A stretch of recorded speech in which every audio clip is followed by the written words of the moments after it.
Justice, santé, éducation, nos piliers, résistons. C'est ce qui est inscrit ici sur ce boulevard Voltaire, sur ce balcon, vous le voyez, avec des avocats également qui sont en train de faire d'accrocher ces différents soutiens. Alors que la manifestation passe ici sur ce boulevard Voltaire en direction de la place de la Nation qui est derrière moi, où la manifestation doit se terminer. Vous le voyez, on est en tête de ce cortège très festif, très musical. Pour l'honneur des travailleurs et pour une retraite heureuse, même si Macron ne peut pas, nous on est là. On est là, on est là, on est là, on est là. Même si Macron ne peut pas, nous on est là. Pour l'honneur des travailleuses et pour une retraite heureuse, même si Macron ne peut pas, nous on est là. On est là, on est là, même si Macron ne peut pas, nous on est là. Pour l'honneur des travailleuses et pour une retraite heureuse, même si Macron ne peut pas, nous on est là. Bonjour, c'est possible d'avoir une interview rapidement sur la mobilisation, tout ça? On est en dire. Bon, l'une des participantes. Comme c'est plutôt attaque, nous on est profs, on s'est ralliés. Oui, non, mais c'est sur l'ensemble du mouvement en général. Votre prénom? Valérie. On est avec Valérie, donc, qui est l'une des rosiers aujourd'hui, fréquemment là. Aujourd'hui, pourquoi c'est important d'être là alors que ça fait 2 mois que la mobilisation a commencé et que le projet de loi est en train, petit à petit, d'avancer et de passer à l'Assemblée? Il ne faut pas faiblir, et puis nous on est de l'éducation nationale, donc en plus d'être des rosiers, on est aussi profs. Et du coup c'est important parce qu'en ce moment... Double perdante. Voilà, c'est ça. Et il y a des épreuves en ce moment dans les lycées. Il y a plein de Les E3C, les épreuves anticipées du bac. Il y a plein d'élèves qui sont bloqués, il y a plein d'élèves qui refusent de le faire. Et les recteurs et les rectrices ont eu des ordres pour faire absolument passer ces épreuves. Du coup, on malmène vraiment nos élèves, on malmène les profs. Donc ça se passe vraiment très mal et on n'en parle quasiment pas. Il paraît qu'il y a 99,9% de gens qui sont d'accord. D'après Jean-Michel Blanquer, le ministre de l'Éducation nationale. Bah, nous, on est les 0,1%, mais on est des gros. On est quand même. Et puis on est beaucoup de 0,1%. Voilà, c'est ça, on est nombreux. C'est ça, il y a 600 bahuts qui ont été bloqués. Enfin bon, il s'est passé plein de trucs. Donc voilà.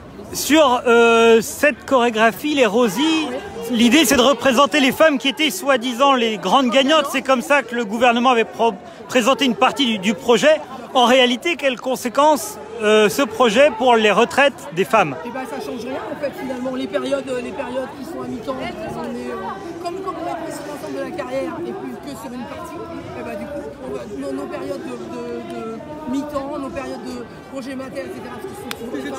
Puisqu'elles sont payées moins cher, malgré la loi qui n'est pas appliquée. On va toujours rigoler là. Exactement. C'est elle qui s'arrête.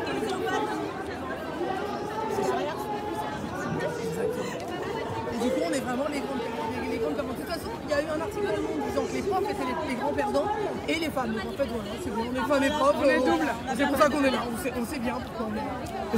Sur la forme, l'idée c'est d'avoir quelque chose de plus visuel, de plus festif. Alors, pour relancer entre guillemets la mobilisation. On sait que la première grande chorégraphie c'était le 9 janvier. Depuis, ça a pas mal été partagé. Il y a eu une deuxième version avec Women on Fire.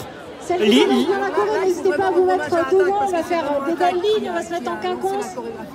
Et c'est vrai que c'est une super idée parce qu'il y a un côté complètement ludique. Un peu derrière, vous pouvez vous rapprocher. Les gens s'emmerdent un peu en manif au bout d'un moment, c'est un peu long, c'est toujours pareil, etc. Là au moins ça fait marrer les gens. Des belles lignes, il y a la Corée, le côté dress code. Parce que du coup il y a plein de gens qui nous voient et qui nous disent. Et ça les amuse, et voilà. Et il y a en même temps un vrai message, c'est super. Je vais me pousser parce qu'on est en plein milieu de la chorégraphie, merci beaucoup. Voilà. Pardon. Voilà, il y a une nouvelle chorégraphie qui va avoir lieu du fameux à cause de Macron. Nous, on va avancer dans ce cortège, hein, parce que là, voilà, on vous a un peu montré comment tout ça se passait au niveau de cette tête de cortège et de ces 3 vautours qui représentent donc ceux qui ont les groupes financiers qui sont censés avoir leur intérêt avec cette réforme dont AXA. On voit un pompier qui est là, venu à cette mobilisation contre la réforme des retraites. On vous le rappelle, nouvelle journée qui se déroule en ce moment même. On est sur le boulevard Voltaire entre la gare de l'Est et Nation, plus près de Nation, donc plus près du point d'arrivée que du point de départ. Et ce cortège donc qui continue de se mouvoir dans les rues de Paris, ici donc dans le 11e arrondissement, plus très loin de la place de la Nation qui est un peu plus loin. Alors sachez qu'en marge de cette journée de mobilisation, l'UNSA RATP, qui est le syndicat majoritaire à la RATP, a appelé à un lundi noir dans les transports le 17 février. Alors pourquoi un lundi, pourquoi un 17 février? C'est tout simplement le début des décisions à l'Assemblée pour ce projet de loi, jour qui pourrait être celui d'une manifestation également. L'intersyndicale doit se réunir aujourd'hui, ce soir, à l'issue de cette nouvelle journée de mobilisation pour décider des suites du mouvement. Et c'est généralement dans ce genre de rendez-vous que se décident les nouvelles journées d'action, si jamais c'est ce qui est décidé par l'intersyndicale qui petit à petit s'est effiloché en perdant notamment la CFE-CGC ces derniers jours, ainsi que la CFDT un peu plus tôt dans le mouvement.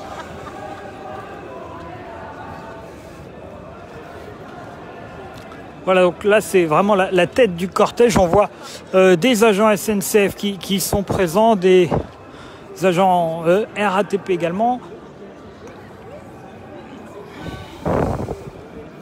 qui sont un peu ceux qui ont lancé entre guillemets et tenu cette mobilisation contre la réforme des retraites. C'était le début le 5 décembre dernier. Il y a plus de 2 mois désormais que la mobilisation a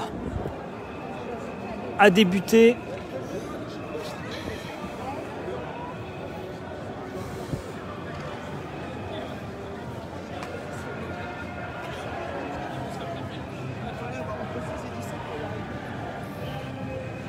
Vous voyez un cortège assez long mais relativement étiré tout de même en longueur, avec donc cette tête de cortège et ces chorégraphies. Ici les cheminots pour l'essentiel, et notamment une grosse mobilisation des professeurs et des enseignants. Vous entendiez ces enseignants nous en parler. Ces blocages des E3C, ces épreuves anticipées du baccalauréat qui ont lieu en ce moment. On a également les égoutiers dont on a pu vous parler de la pénibilité, qui sont là, mobilisés également pour le maintien de leur pénibilité, eux qui souffrent d'une espérance de vie réduite par rapport à la moyenne des Français. Voilà donc pour le moment pour cette mobilisation. On va continuer à vous montrer le cortège. On va essayer de vous trouver un cortège plus compact pour le moment. Là c'est un peu étiré en deux cortèges. Évidemment, pas de chiffres pour le moment sur une éventuelle participation, que ce soit de la part de la préfecture, de la part des syndicats ou même du cabinet. En l'occurrence, il y a des chiffres en région qui sont tombés, mais rien pour le moment à Paris, parce que les 3 quarts des manifestations en région